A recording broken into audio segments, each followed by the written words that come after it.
Bienvenidos una vez más a todos ustedes, estimados estudiantes. Estamos ya listos para continuar nuestro estudio respecto a las cartas del apóstol Pablo, que mejor conocidos en este curso como las epístolas paulinas. Ya hemos visto previamente las primeras dos cartas que Pablo envía a la iglesia de Tesalónica. Y bueno, en el estudio de hoy vamos a hablar específicamente de la primera carta que él envía ahora a la iglesia de Corinto. Si estamos todos listos para empezar, vamos a orar y empezamos entonces a adentrarnos a todo lo que nos enseña la revelación de Dios a través de esta primera carta a los Corintios. Inclinemos nuestros rostros y vamos a orar. Padre amado, te damos muchas gracias en este día, porque nos permite seguir aprendiendo, nos permite seguir estudiando. En esta ocasión, sobre esta primera carta que tu siervo, el apóstol Pablo, envió a esta iglesia en Corinto.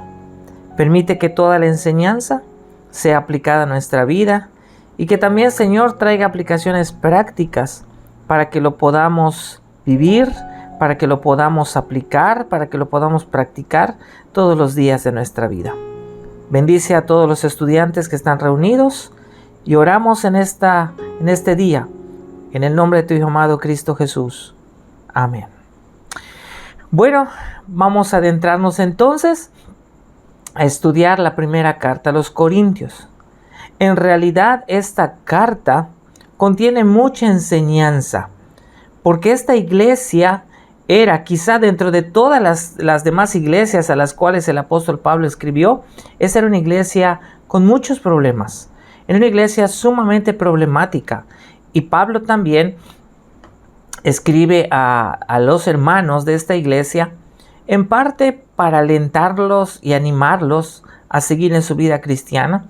Pero también él ataca, ¿verdad? Y habla y da respuestas a ciertas problemáticas que ellos estaban enfrentando.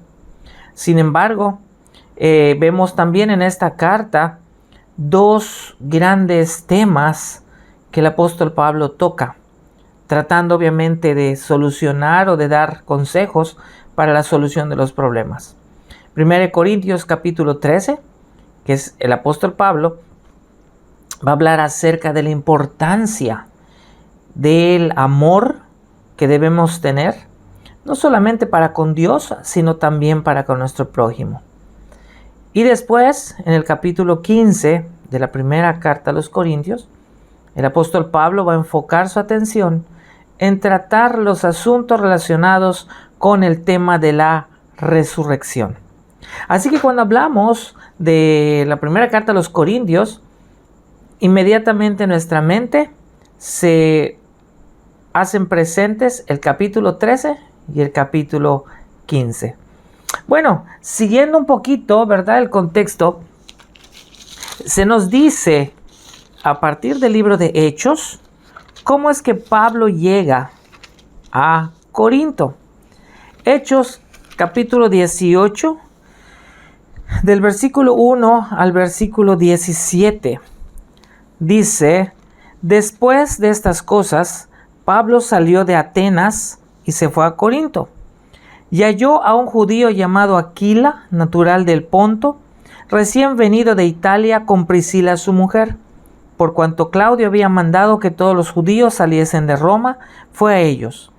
Y como era del mismo oficio, se quedó con ellos y trabajaban juntos, pues el oficio de ellos era hacer tiendas. Y discutía en la sinagoga todos los días de reposo y persuadía a judíos y a griegos. Sin embargo, nos damos cuenta aquí que Pablo, al llegar a Corinto, a la primera persona que encuentra es a Aquila y a Priscila, una joven pareja de misioneros que estaban ellos también compartiendo el evangelio a judíos, a griegos, a todos los ciudadanos que vivían en este entonces en esta región. Sin embargo, a través de la enseñanza, muchas personas se convertían al evangelio. Habían dos personas que se convirtieron también por la predicación de ellos, que son Justo y Crispo. Pablo se quedó aquí en Corinto, hospedado ciertamente en casa de Aquila y de Priscila, en un periodo aproximadamente de 18 meses. Durante ese tiempo, él estaba compartiendo el Evangelio, estaba ministrando a los hermanos en Cristo, a pesar de las oposiciones que se estaban haciendo presentes. Sin embargo, cuando el apóstol Pablo sale y se va de Corinto, obviamente Apolo continuó su trabajo, continuó desarrollando ese ministerio. Y vemos también que hay una disputa en los primeros capítulos de la primera carta a los Corintios. Porque muchos decían, yo soy de Apolos, otros decían, yo soy de Pablo, otros decían, yo soy de Pedro, otros decían, yo no soy de ninguno, yo soy de Cristo. Y era en la mentalidad de los corintios, ¿quién era el mejor líder para ellos? Por eso había una pequeña división en la iglesia, pero esa división era ocasionada por su perspectiva de quién era el mejor líder, cuál era el líder que ellos consideraban como mejor. Quizá, no lo dice la escritura, pero podría ser que quizá daba una mejor oratoria, quizá compartía el mensaje de una forma más didáctica, pero todos estaban enfocados a uno en particular. Por eso había un grupo de personas que dicen yo soy de Apolos, otro dice yo soy de Pedro, otro dice yo soy de Pablo. Y es ahí donde entonces Pablo empieza a explicarles que no debe existir tal comparación. Lo que Pablo le está diciendo a los corintios es, cada persona, cada siervo de Dios que viene a compartir el evangelio, debe ser tratado de la misma manera. El mensaje es lo importante, no la persona. Así que Pablo dice, si Cristo no está dividido, ¿por qué ustedes tienen que estar haciendo divisiones? Pero bueno, continuando un poquito con el contexto de Corinto, la ciudad de Corinto, que Pablo originalmente conoció, fue fundada como una colonia romana aproximadamente durante el primer siglo de la era cristiana. Estaba obviamente ubicada en un lugar sumamente estratégico en la provincia romana llamada Acaya. Acaya obviamente era una porción de tierra, un territorio muy estrecho, y estaba localizado entre dos mares, el mar Egeo y el mar Adriático.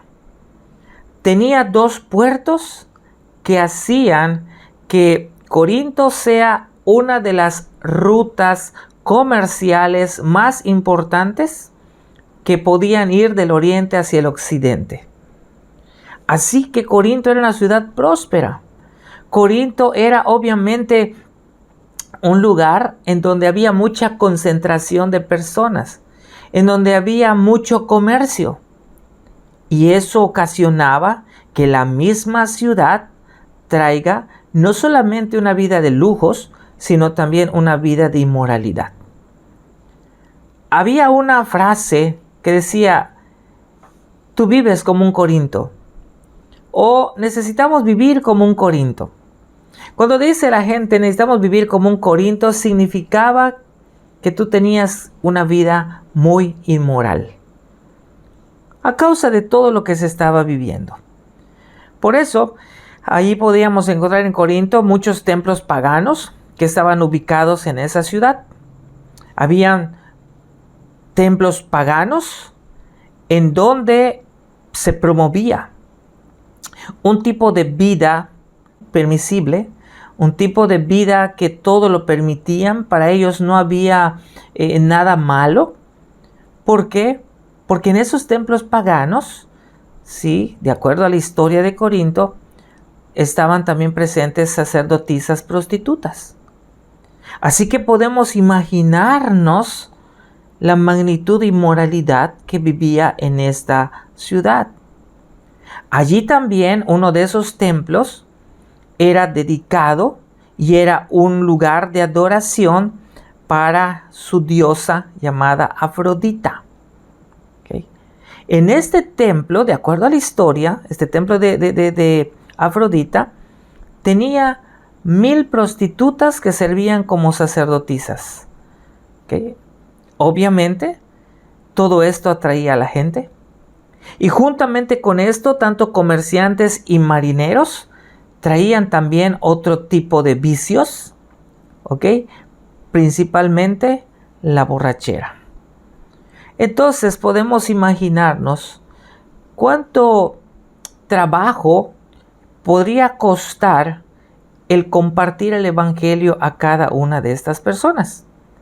Sin embargo, en medio de esta vida, algunas personas de ellos también se convirtieron al cristianismo.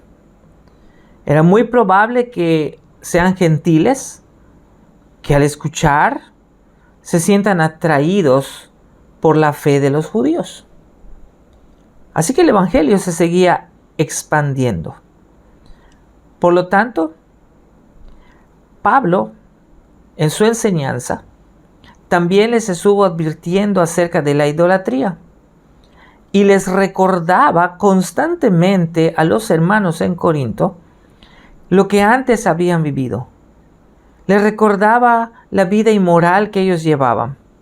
Sin embargo, en esta ciudad, en este templo que se había dispuesto y consagrado para la adoración a Dios, estaba, por decirlo de alguna forma, con personas surtidas, ¿ok?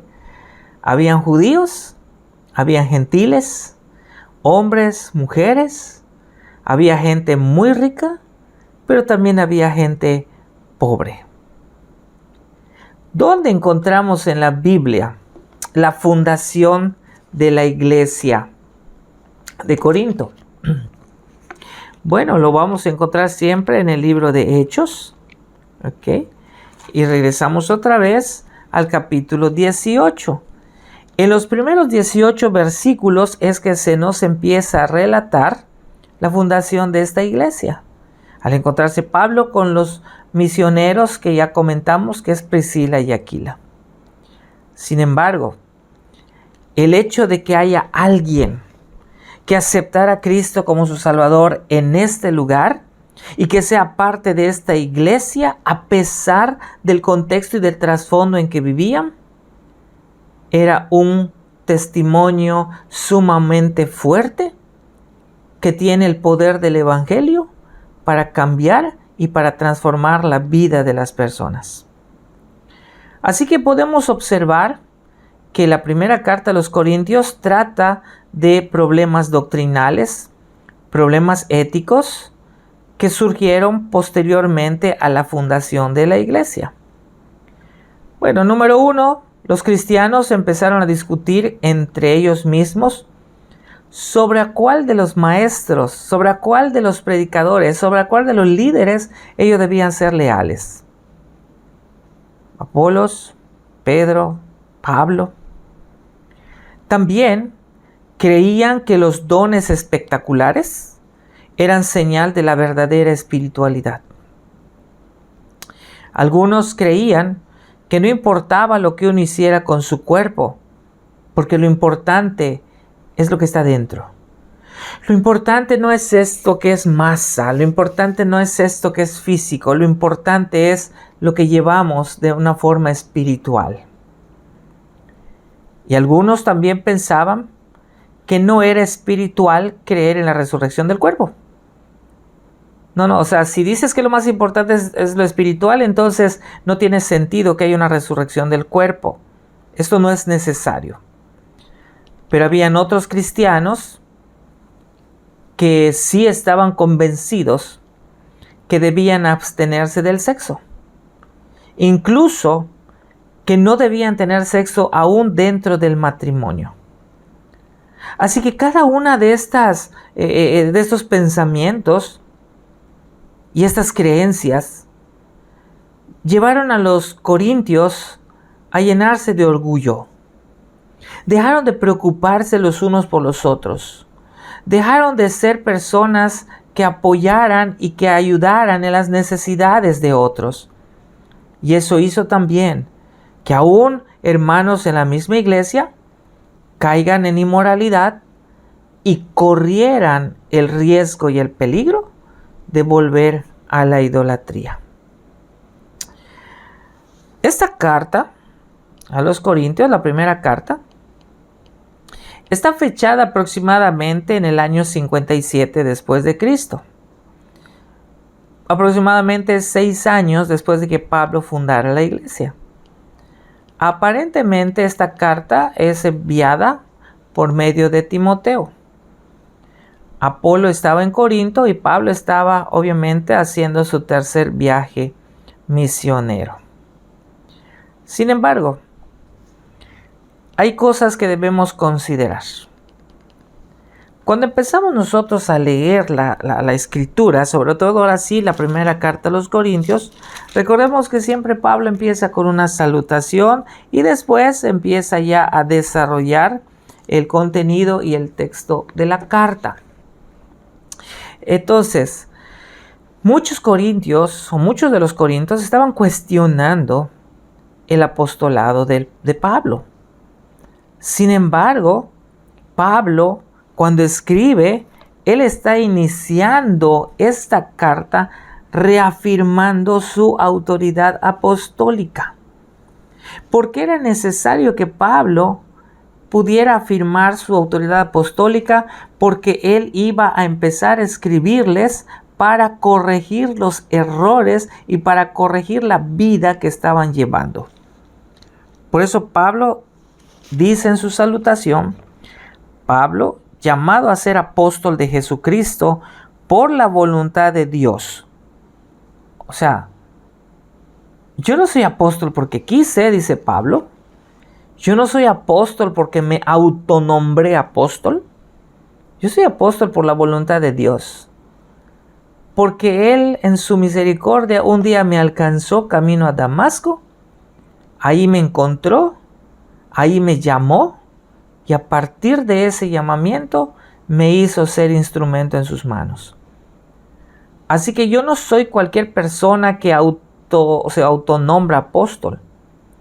Si soy apóstol fue porque Dios así lo había determinado y porque en su momento tuve la necesidad de poder encontrarme con Él en una situación no muy agradable porque yo estaba persiguiendo cristianos.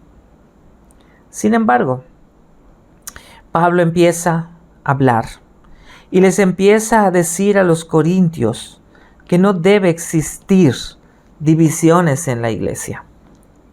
Y empieza a escribirles tratando de solucionar esos errores, esas malas decisiones o malos pensamientos que estaban surgiendo en la vida de la iglesia. La iglesia de Corintios se vio amenazada y estaba siendo amenazada por diferentes tipos de divisiones. Divisiones por cuestiones teológicas, divisiones por saber a quién le vamos a ser más leales o más fieles, o sea, humanamente hablando. Pablo responde que nosotros somos un cuerpo, que nosotros somos una iglesia, que nosotros somos un todo y la cabeza es Cristo, y que Cristo no es una persona dividida. Es por eso que al hablar de divisiones, Pablo dice, el estar pensando en divisiones es una necedad. Los hombres difieren en personalidad y método, como fue el caso entre Pablo, Apolos y otros. Cada quien tiene su estilo de predicar, cada quien tiene su estilo de dar a conocer las cosas. Y muchas veces eso genera división, porque la gente se va más por la parte humana de la persona que está dando a conocer el mensaje. Y es por eso que se empiezan a hacer preguntas como, ¿quién tiene la razón? ¿Quién de ellos es mejor? ¿Quién de ellos debiera estar con nosotros? Entonces, Pablo lo que les está diciendo aquí es, miren, aquí lo importante es predicar el evangelio. Si ustedes están realmente unidos a Cristo, la iglesia de Corinto debe ser uno en Cristo y no empezar a generar conflictos que lleven a la división. También Pablo habla acerca de la locura de la predicación. Una razón por la que algunos estaban contra Pablo era por el típico énfasis griego de alabar las palabras sabias y la oratoria elocuente. Sin duda, Apolos yo creo que hablaba de manera elocuente. Pero Pablo era el favorito de los gentiles. Y Pedro era el favorito de los judíos.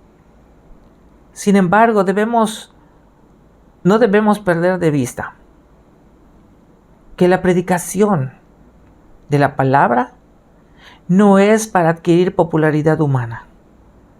Y es lo que Pablo les quiere dar a entender. La tarea es escuchar y predicar el evangelio.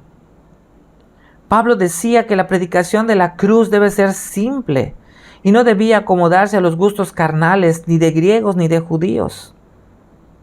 Y este principio es sumamente importante para nuestros días. Hay tanto deseo hoy en día de acomodar el mensaje a los gustos y deseos del mundo. Hay tantos hermanos en la iglesia que desean escuchar lo que quieren, lo que les satisface, lo que les agrada. Y no quieren escuchar realmente el contenido veraz y efectivo que tiene la palabra de Dios. Pablo habla acerca también de la carnalidad. Pablo está atacando precisamente ese sentir humano que la gente tenía, porque ellos estaban poniendo en alto a personas y se estaban olvidando que lo más importante es realmente Cristo. Por eso Pablo, cuando habla un poquito fuerte, él dice que los corintios eran cristianos carnales, que vivían llenos de envidias, llenos de divisiones, como si no fueran salvos. Steele dice: los corintios habían sido perdonados, pero no limpiados. Se habían apropiado de una parte de su herencia en Cristo, la justificación, pero no habían reclamado para sí, por una fe apropiada, la santificación completa. John Wesley también afirma: la mayoría de los creyentes que no se han perfeccionado todavía en el amor sienten algún grado de orgullo, ira, voluntad propia y su corazón tiende a caer. Es lo que Pablo estaba diciendo. Iglesia de Corinto, somos miembros de una sola iglesia, somos miembros de un solo cuerpo, somos miembros de un solo fundamento. Cristo es el fundamento, dice Pablo. Nosotros no debemos estar construyendo sobre la base humana. Nosotros no construimos sobre personas. Nosotros estamos construyendo sobre Cristo. Porque cada uno de nosotros, dice Pablo, es obrero de Cristo. Así que podemos observar con todo lo que hemos mencionado que Pablo está concentrado en mencionarles a los corintios la importancia de ser parte de la iglesia de Dios. Cuando empezamos a avanzar, podemos darnos cuenta también de algunos de los atributos del cual Pablo habla, que debe ser espiritual, que somos el templo del Espíritu Santo, que somos un cuerpo unido porque somos hijos de Dios y que debemos oponernos a cualquier influencia divisoria que separe a los verdaderos creyentes. Sin embargo, podemos continuar hablando acerca de lo que Pablo quiere corregir. Y Pablo va a hablar acerca de la disciplina. La disciplina de los que hacen el mal en la congregación. En esta parte, Pablo va a tocar un asunto sumamente fuerte. El caso de inmoralidad. Como dijimos al principio, los corintios no le importaba la forma de vida que llevaran. Ellos pensaban que podían vivir su vida normal como quisieran y bueno, podían adorar a Dios. Sin embargo, cuando nosotros vemos este caso de inmoralidad registrado en la primera carta a los Corintios, podemos darnos cuenta que el problema en particular es un caso de incesto. Un hombre había tenido relaciones prohibidas con su madrastra. Había mucha inmoralidad en Corintios. Pero la iglesia debía mantenerse pura. No importaba si la sociedad te decía otra cosa, no importaba qué tanta influencia había en la sociedad. La iglesia se debía mantener santa y pura. Sin embargo, esta práctica de incestuosa era un pecado que realmente debía ser corregido. Sin embargo, Pablo también empieza a hablar acerca de este asunto y la disciplina correspondiente. El juicio o la sentencia o el castigo no depende de la persona en cuestión, sino depende del castigo que Dios va a hacer en la vida de la persona. Por lo tanto, lo que Pablo buscaba era el arrepentimiento para estas personas. Era el hecho de dejar de vivir esa vida de pecado. ¿Por qué? Porque si esta vida continúa, no solamente era un sufrimiento, o no solamente era una vida inmoral que estaban llevando estas personas, sino que eso podía contaminar al resto de la iglesia. Y entonces lo iban a ver tan normal que la iglesia iba a estar viviendo siempre de una forma pecaminosa. Por esa razón, Pablo les dice de alguna forma: así como la levadura lo leuda todo, si se permite que el pecado siga en la iglesia sin enfrentarlo, tenderá a corromperlo todo. Por eso es necesario ejercer disciplina para salvar la vida de la iglesia.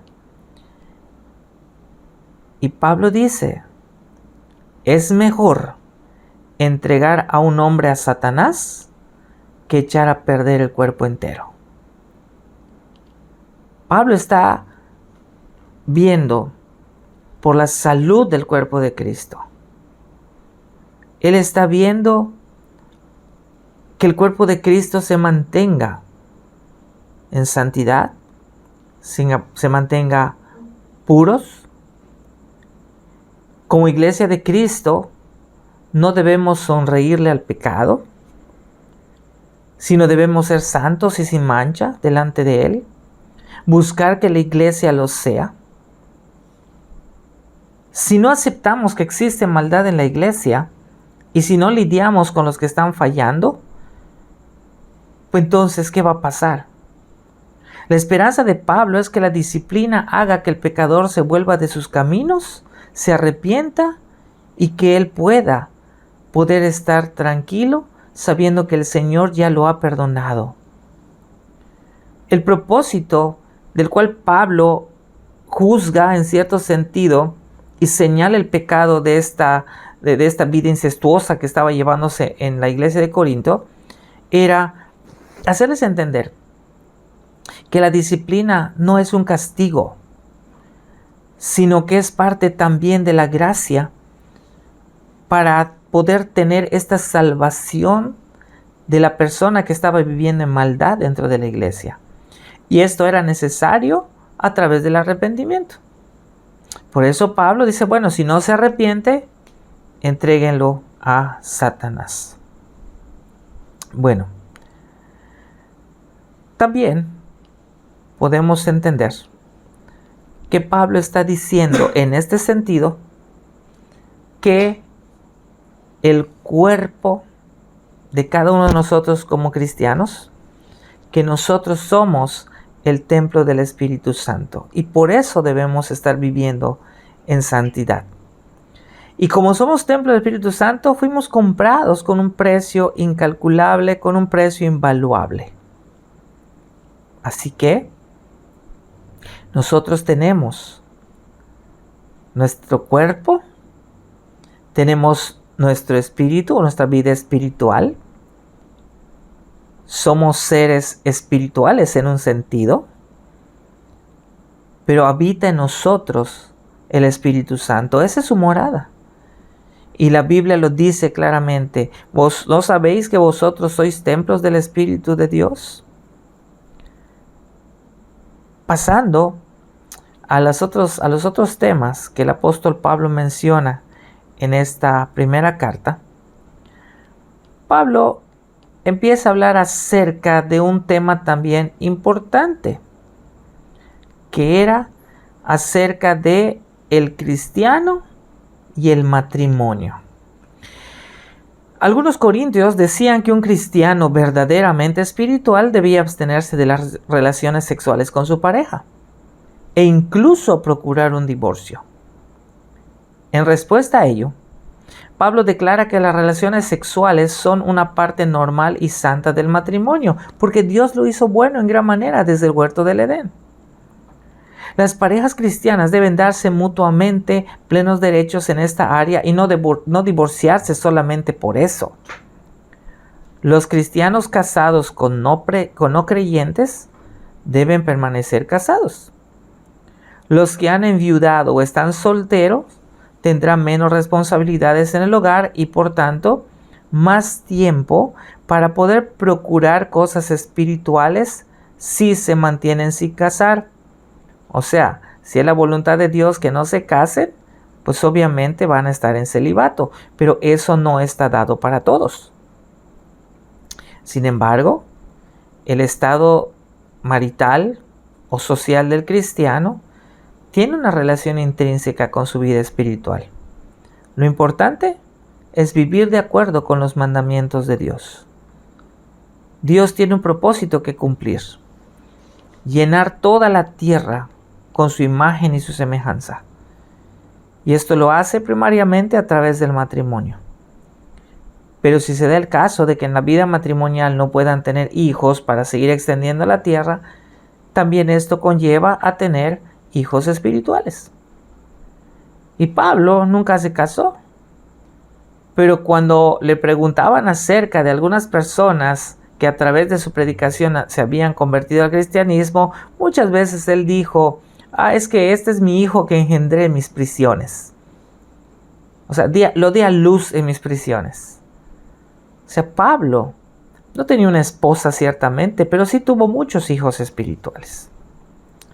Entonces, Pablo también habla y da consejos a los solteros, da consejos a los viudos,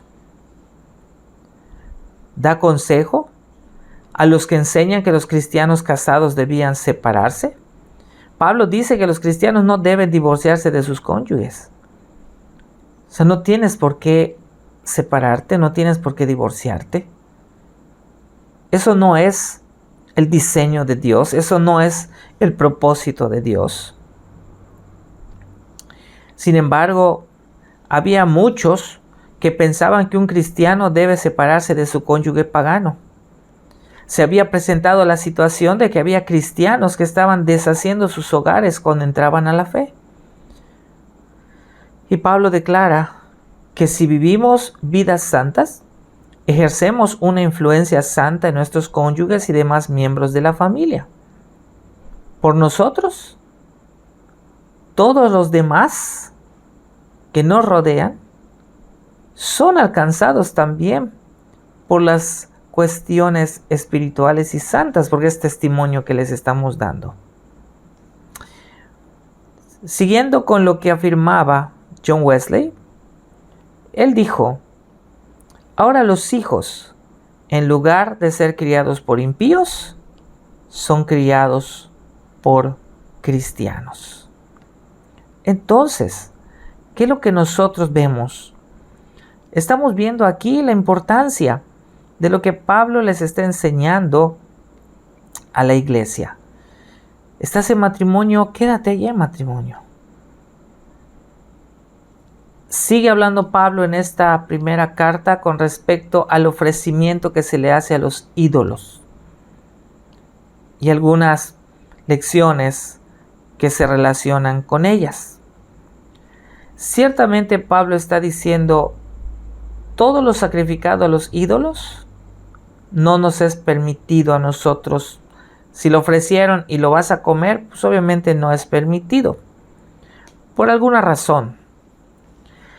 En los templos paganos se sacrificaban animales, y esas porciones de carne que no se usaban, se vendían en el mercado o se usaban en las fiestas públicas. Así que el apóstol Pablo está citando que los corintios se jactaban de tener conocimiento. ¿En qué basaban ese conocimiento? Su conocimiento de que los ídolos no tenían poder los hacía creer que eran mejores que aquellos creyentes que no entendían esta verdad. O sea, había una controversia de que habían personas que se sentían orgullosos por lo que hacían, minimizando la fe de los creyentes judíos. Sin embargo, Pablo les dice a ellos que lo importante en medio de todo esto es darle gracias a Dios por el alimento que tú tienes. Pero también, cuando él empieza a hablar, Pablo habla de un principio.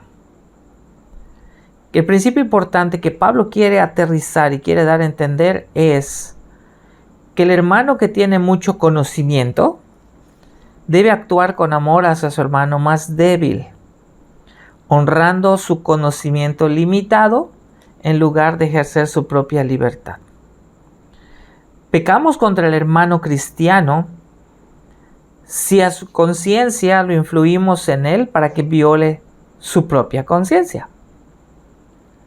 Puede ser que su conciencia lo condene por comer carne ofrecida a los ídolos, o que su conciencia se debilite ante el pecado por comer esa carne, de tal manera que caiga en una práctica pecaminosa asociada con la adoración a los ídolos. Incluso la presencia misma de un cristiano, de un creyente en una fiesta, en un templo pagano, que honre a un ídolo pagano, es algo que se debe cuestionar. Y aunque por causa del conocimiento de la verdad el creyente esté libre de las supersticiones de los demás, aún así somos responsables por los que no han llegado a ese conocimiento o ese entendimiento. Por eso el apóstol Pablo dice que el amor sacrifica con gusto las libertades personales, si el ejercicio de esas libertades hace que una persona más débil tropiece. O sea, ama a tu hermano más débil, ayúdalo, socórrelo, sosténlo. ¿Sí? Sin embargo, Pablo sigue hablando acerca de lo que debemos hacer y ahora empieza a hablar acerca de lo que es la adoración. Hablando del tema de la adoración, Pablo estaba muy preocupado por la conducta de las mujeres durante la adoración pública. Para él era apropiado que tanto hombres como mujeres siguieran las costumbres de ese entonces para la adoración, expresando apropiadamente las diferencias que Dios había hecho entre ellos. Ambos grupos debían recordar que dependían unos de otros y todos habían recibido bendiciones. Los corintios, por un lado, habían puesto en práctica muchas de las tradiciones que Pablo les había enseñado, pero ahora él los corrige en aquellas donde se habían desviado. Luego de que Pablo se fuera de Corinto, algunas mujeres de la iglesia tomaron el lugar con valentía, ¿verdad? Se envalentonaron y empezaron a predicar y orar en la iglesia siguiendo un estilo masculino. Digo, con la cabeza descubierta, de manera que tomaban el lugar o tomaban el liderazgo que le correspondía a los hombres. Pablo deja en claro que es importante que se distingan los sexos. hombre-mujer, y cómo estos debían expresarse. Los usos que hace Pablo de la palabra cabeza indican que cada persona tiene una cabeza en un sentido figurado, es decir, una autoridad superior. Y esta autoridad va de abajo hacia arriba. Dios es la autoridad absoluta. El hombre muestra que Cristo es su autoridad. ¿A quién le fue delegada la autoridad en el ejercicio del liderazgo de la iglesia? Al hombre.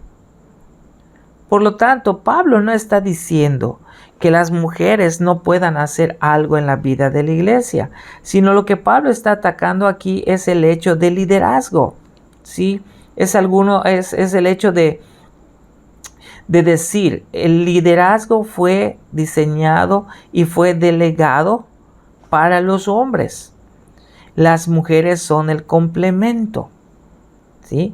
Entonces, en la adoración, quien ejerce liderazgo, quien dirige al pueblo, debe ser el varón. Y las mujeres sí deben ser el apoyo que puedan ellas también estar desarrollando alguna labor ministerial dentro de la vida de la iglesia. Pero también dentro de este tema de la adoración, Pablo también empieza a enfrentar y a dar respuestas a problemas que habían en cuanto a la cena del Señor. Problemas cuando celebraban este sacramento que amenazaban con destruir la unidad y el amor cristiano. Entonces Pablo empieza a hablar acerca de la cena del Señor. Y Pablo, cuando empieza este tema, les dice: a ver, hermanos, yo recibí del Señor lo que ahora les comparto.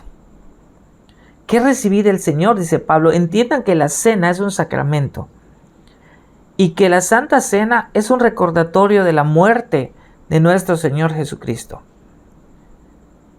Es una manera de poder entender también de una forma espiritual que Cristo está presente.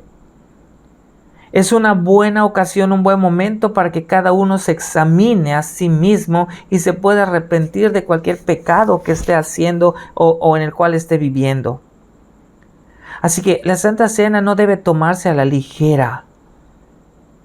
La Santa Cena tiene que tomarse con un correcto entendimiento. Si una persona reconocía su pecado y se arrepentía, era digna de participar también del perdón de Dios y de acercarse a esa mesa de gracia. El participar de la Santa Cena es también para avanzar espiritualmente en el camino a la santidad.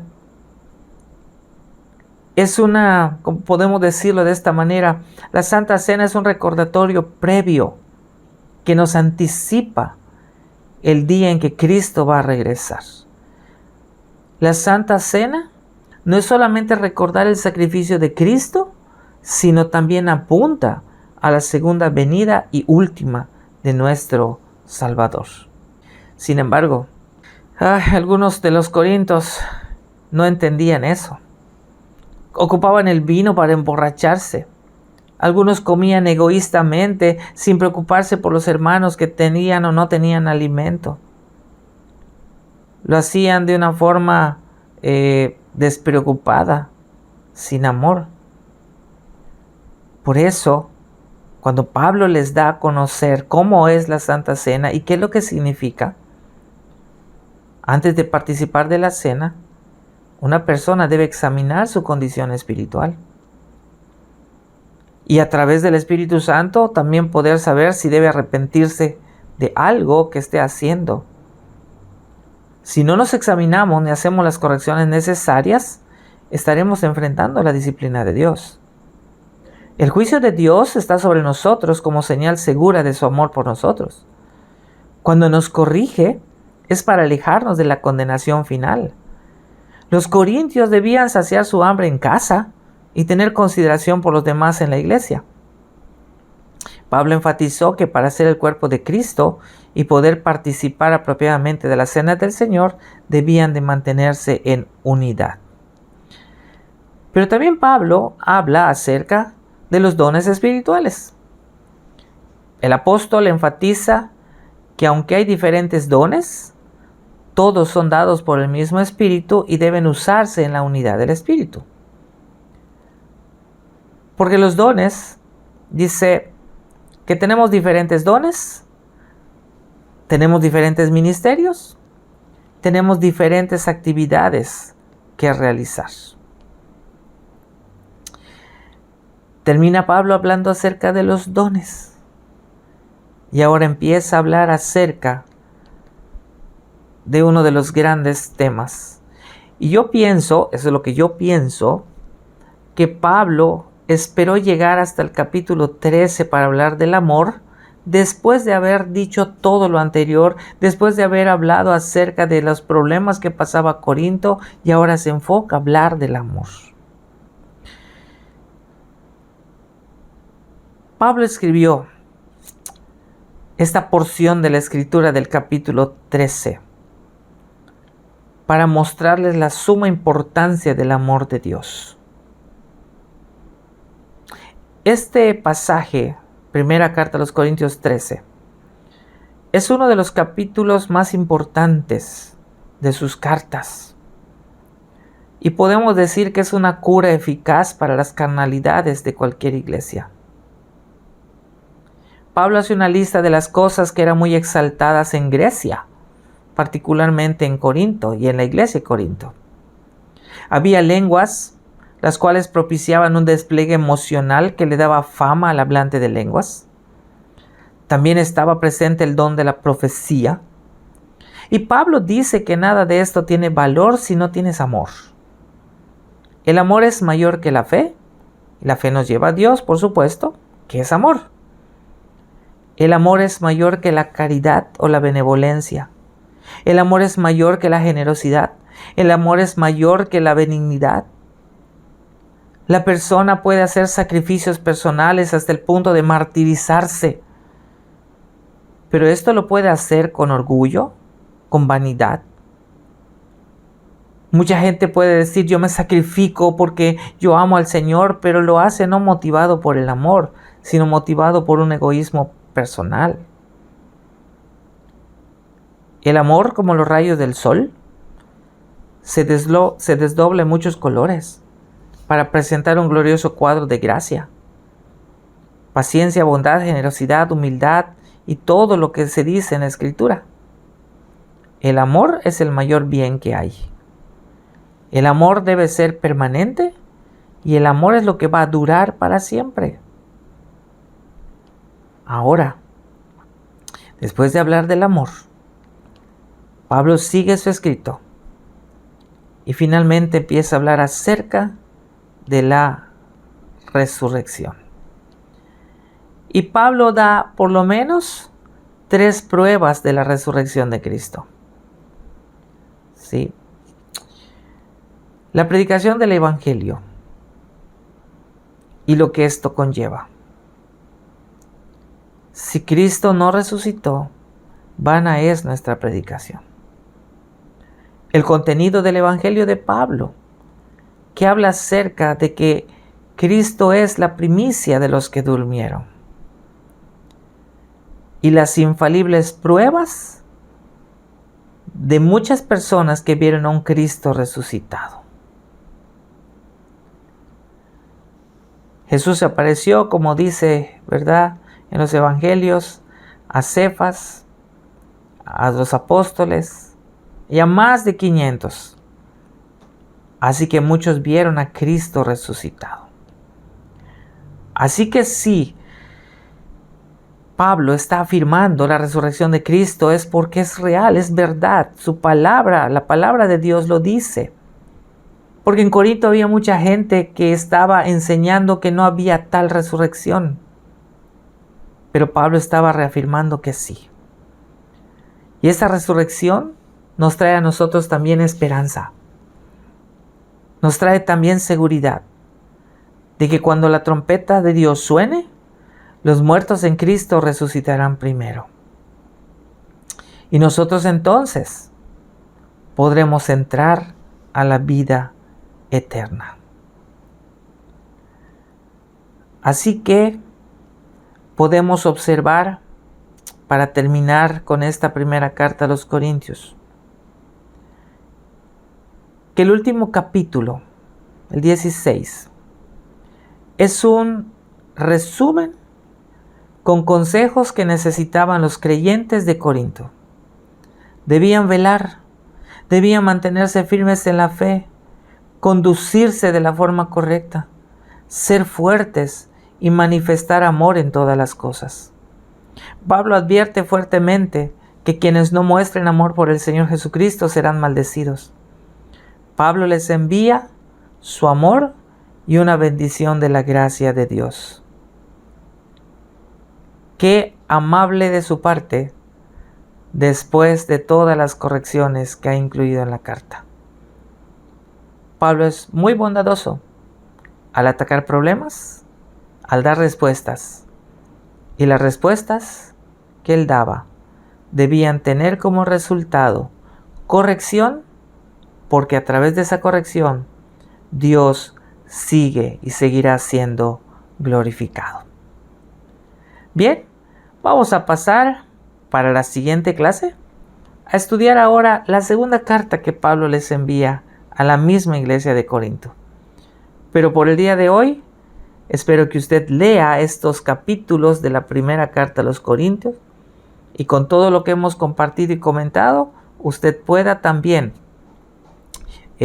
volverlo a recordar, escudriñar y poder entonces tener este panorama más amplio y que esto también les sirva no solamente para ustedes como estudiantes, que esto también les sirva para que ustedes puedan enseñar a otros que también necesitan conocer la palabra de Dios. Que Dios les bendiga en este día y los espero ver de nuevo en el siguiente estudio, que va a ser acerca de la segunda carta a los Corintios. Que disfruten este tiempo, sigamos estudiando y sigamos siendo parte de CITA, Clase Internacional de Teología Aplicada. Que Dios les bendiga.